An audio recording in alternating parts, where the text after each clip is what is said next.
Excel सीखना अब होगा आसान। बेसिक से एडवांस तक हर ट्रिक मिलेगी यहाँ। ऑफिस वर्क बनाइए फास्ट और smart. Welcome to our Excel learning journey. Welcome to the grand reveal of a brand that defines excellence.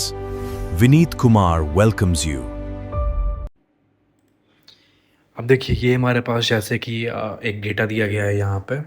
मैं इसे सेट कर लेता हूँ। देखिए ये हमारे पास एक डेटा है और मैं इस पे आज हम लोग सीखने वाले हैं होम टैब में फॉर्मेटिंग कैसे करते हैं, किसी भी सेल को इंसर्ट करना हो तो वो कैसे करते हैं। सबसे पहले हम लोग यहाँ पर अपने डेटा को थोड़ा ठीक कर लेता हूँ मैं।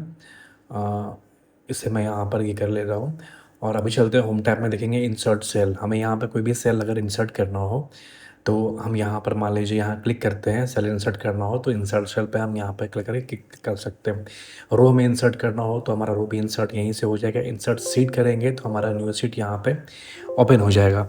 इसके साथ ही अगर मान लीजिए कि हमें किसी भी चीज़ को डिलीट करना हो, अभी ये डिलीट वाले कॉलम से मान लीजिए मुझे कोई सेल डिलीट करना हो या फिर सीट डिलीट करना हो तो हम यहाँ पे क्लिक करेंगे तो हमारा सेल और जो है वो इसलिए डिलीट हो जाएगा। यहाँ से मैं डिलीट सीट करूँगा तो ये डिलीट सीट हो जाएगा। फॉर्मेटिंग में चलते हैं। मान लीजिए कि हमारा ये जो रो एंड कॉलम है इसको एडजस्ट करना है तो हम यहाँ पे कोई भी हाइट नंबर दे देंगे या फिर ऑटोमेटिक सेलेक्ट करेंगे तो ये ऑटोमेटिक यहाँ से सेलेक्ट हो जाएगा। कॉलम भी आप इसी तरीके से इसको एडजस्ट कर सकते हैं और अपने कोई भी रैंडम नंबर दे देंगे तो उसी हिसाब से यहाँ पर कॉलम जो है वो आपका एडजस्ट हो जाएगा। इसके बाद चलते हैं हाइड एंड हाइड में। किसी भी आप रो को हाइड कर सकते हैं, बस उसको सेलेक्ट करना है, हाइड कर देना है। जैसे मैं इसे करता हूँ सेलेक्ट और यहाँ पर हाइड पे क्लिक करूँगा तो ये रो हाइड हो जाएगी। इसके साथ ही मान लीजिए कि अगर मुझे कोई कॉलम भी हाइड करना हो तो सेम मैं उसी प्रकार से कर दूँगा। ये जैसे कि हाइड कॉलम भी करना हो तो वो मैं कर सकता हूँ, हाइड सीट भी करना हो कर सकता हूँ। इसको हटाने के लिए फिर हम यहाँ से अनहाइड करेंगे यहाँ पे तो ये अनहाइड जो हम लोग हाइड किए हैं वो यहाँ से हट जाएगा। इसके बाद मान लीजिए कि हमें मैं यहाँ पर सीट को रीनेम कर दे रहा हूँ जैसा कि आप देख रहे हैं नीचे भी नहीं, तब मुझे यहाँ फॉर्मेटिंग करनी है। तो मान लीजिए कि मुझे इस सीट को मूव करना है एट द एंड में तो मैं ये करूँगा सेलेक्ट और यहाँ पे नीचे में आएंगे तो आप देखेंगे कि यहाँ पर एक नया एंट्री हो जाएगा। इसके साथ ही अभी हम लोग चलते हैं ऊपर और यहाँ देखते हैं कि फॉर्मेट पर क्लिक करेंगे और यहाँ टाइप कलर में, मतलब जो आपका सीट का टाइप कलर है यहाँ पे नीचे आप देख रहे हैं विनीत लिखा हुआ है। ये कलर को आप चेंज कर सकते हैं अपने अकॉर्डिंग। मैं यहाँ पे कोई सा भी कलर चूज़ कर लूँगा और इसके अकॉर्डिंग यहाँ पर टाइप कलर चेंज हो जाएगा।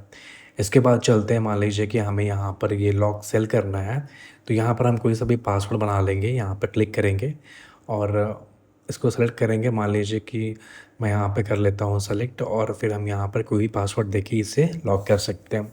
अभी सम पे जाते हैं। ऑटो सम हम इस तरीके से कर सकते हैं किसी को भी ये फार्मूला से। इसके बाद मान लीजिए कि मुझे यहाँ और भी एवरेज निकालना हो किसी का तो यहीं पे क्लिक करेंगे तो ये एवरेज भी ला कर दे देगा।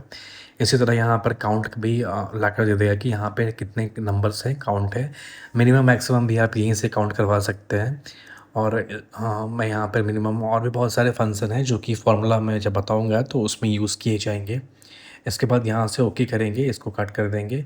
अभी चलेंगे हम लोग यहाँ पर फिल में मान लीजिए कि कोई भी आप रैंडम नंबर देते हैं या फिर आपको 1 से 10 तक नंबर चाहिए तो वो ऑप्शन यहाँ पर आपका सेल को सेलेक्ट करेंगे तो वो ऑप्शन यहाँ से यहाँ तक आ जाएगा। अब फ्लैश फिल के बारे में बात करते हैं। मान लीजिए पहला नाम मैं यहाँ पर विनीत कुमार लिख दिया। अभी यहाँ से एंटर करेंगे और यहाँ पर कंट्रोल ई प्रेस करेंगे तो आप देखेंगे कि यहाँ पे जो ये नेम है वो ऑटोमेटिक यहाँ पर आ जाएंगे। इसी को बोलते हैं फ्लैश फिल। अब चलते हैं, मान लीजिए कि हम लोग यहाँ पर ये नीचे वाले में ये तो हम लोग कर दिए थे।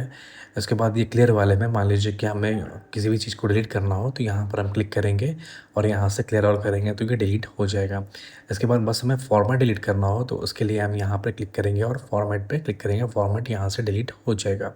इसके बाद कंटेंट्स कुछ भी लिखे हो या फिर कोई कमेंट लिखे हो तो आप यहाँ से डिलीट कर सकते हैं। इसके बाद चलते हैं सॉर्ट एंड फिल्टर में। आप अपने डेटा को यहाँ से A to Z में सॉर्ट कर सकते हैं। देखिए यहाँ पर मेरा A to Z से सॉर्ट होके यहाँ पे डेटा मेरा आ चुका है। इसी को मैं अपोजिट करूँगा तो आप चाहे तो Z to A यहाँ पर सॉर्ट करेंगे तो आपका जो ये डेटा है ये Z to A फॉर्मेट में यहाँ पर सॉर्ट हो जाएगा। जैसा कि यहाँ पर ये सॉर्ट हो चुका है Z to A में। एक बार फिर से दिखा दे रहा हूँ आपको कि यहाँ तक नीचे सेलेक्ट आप देख रहे हैं कि ये Z to A में मेरा डेटा सॉर्ट हो चुका है। अभी फ़िल्टर लगाने के लिए हम लोग यहाँ फ़िल्टर लगाएंगे और हमें किसी भी डिपार्टमेंट के हिसाब से मुझे दिख रहा हो तो हम यहाँ पे देख सकते हैं और फ़िल्टर कुछ इस तरीके से हम लोग यहाँ पे यूज़ कर सकते हैं। तो आज की क्लास में दोस्तों इतना ही रखते हैं और नेक्स्ट क्लास में हम लोग कुछ और नया चीज़ सीखेंगे और इससे आगे बढ़ेंगे। और ये जो फाइंड और रिप्लेस वाला ये ऑप्शन है, ये मैं आपको नेक्स्ट क्लास में बताऊँगा। चलिए दोस्तों, मिलते हैं आपसे नेक्स्ट क्लास में।